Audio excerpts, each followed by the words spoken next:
So, would either of you two gentlemen care for a drink? I would love a Cape Cod if you could swing that. If I can, I'll hand him my bar towel. How about you? I'm okay for now, thank you.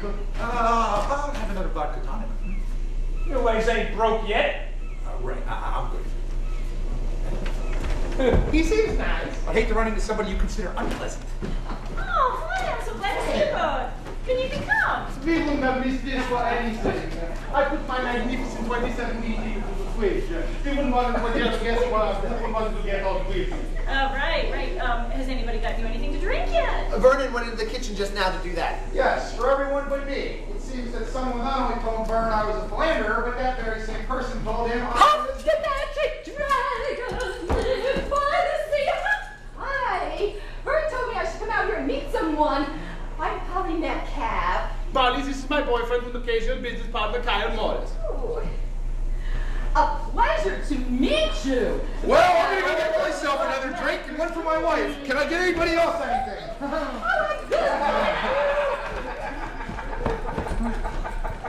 One classic Cape Codder. Hey, I brought one for you too, just in case you changed your mind while I was gone. Thank you for being so considerate. Don't mention it. Well, I'm not too manly to drink it. Girly drink. Piggy's up. Well, it is so difficult for new friends to get acquainted, isn't it?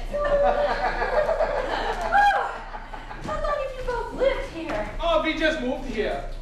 Oh, so many new faces in the neighborhood this summer. I have a feeling that the 4th of July party is going to be better than ever.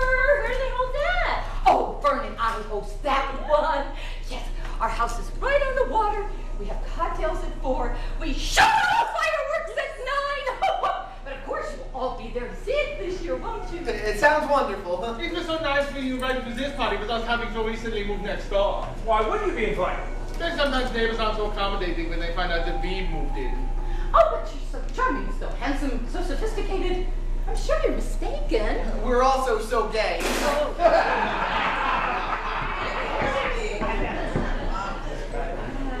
And that's no mistake.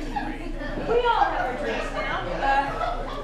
I'd like to propose a toast. Oh, shouldn't we wait for your husband to come back? Oh, yeah, of course. How silly of me. Oh, you've had such a difficult day, haven't you, my dear? Well, that's true, and a hell of an understatement. Don't you think it's getting to be a little late?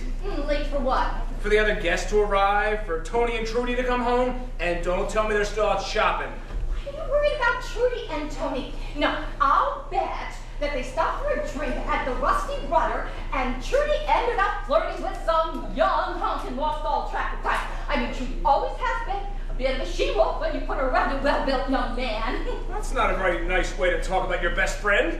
Best friend, my ass. If she were any kind of a friend, she would have told us she was having overnight guests, and she would have told me what she needed for the party, instead of leaving me to find out for myself. I mean, every year it is the same thing. We do all the work, they get all the credit. Oh, I think you've had enough to drink. I'll be the judge of that. Officer? Now, how about that toast, Oh, no, we can't toast yet. I need another drink. I told you you've had enough to drink. Well, excuse me, Admiral Abstinence. I'll just go right out there and fix one for myself. You can't. Watch me. I locked the liquor cabinet. You locked the liquor cabinet at the party? If you can't monitor your own drinking, I'll do it for you. I've got the key. No more liquor for you. No more liquor for anybody. I guess the party's over. Looks that way. Who would that be? Hey, we got a delivery here. Who are you? Delivery guy. Where are you from? Liquor store. Liquor store? Somebody called in an order? I guess the party's back on. You called that in? I thought the phone lines were dead. They were. I kept clicking in there. We gotta get a phone like this in ours. All right, you got the Stoli, you got the Cintron, you got the rum, you got the vodka. Okay, Bomber Sapphire, Kippers. It's gonna be $155.50. Cash or check. We don't take credit, babe. Tips included this time. Bird. Pay the man. Me? Why should I pay? Well, after all the fun we've had with the Willies since all these years, it's the least we should do. Besides, I'll make it worth your while later. Without having been laid on the table, Vernon, there's nothing on heaven or earth that will keep you from paying your liquor bill.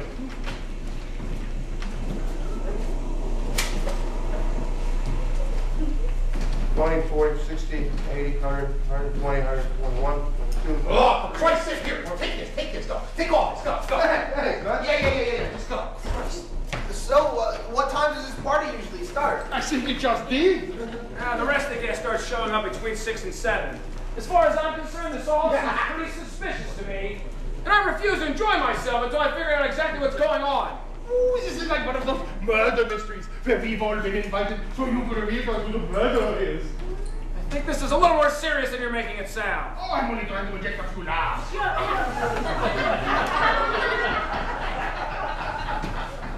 How do we know Tony and Trudy didn't just forget all about the party and just decide to leave? I mean, maybe they got out to Route 1 and just kept driving, knowing you and your wife could take care of everything for them.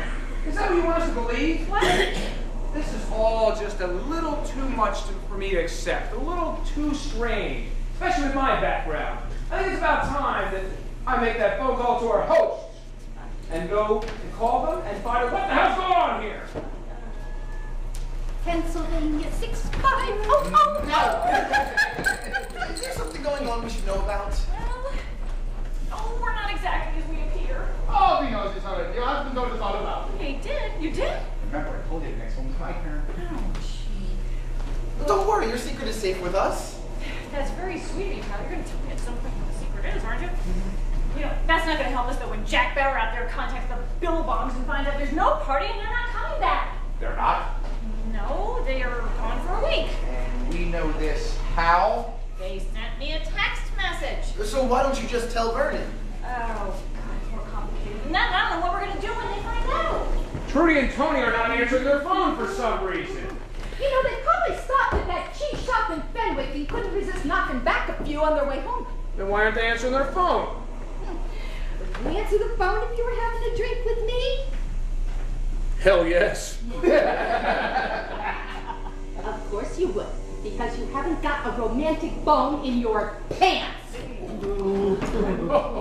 I guess there's no reason why we can't enjoy the party, is there? I can't enjoy myself when I don't know what's going on. You don't have much fun then, do you? How could you be so sure there's anything going on? I don't know, but until you can prove to me that there's nothing going on, I'm not going to relax. That's a big surprise. Why do you care so much about these people? We know them very well, very well. They're our friends. We know them very well. We care about them. And we know them very well, right, Vern? One more than the other? Polly?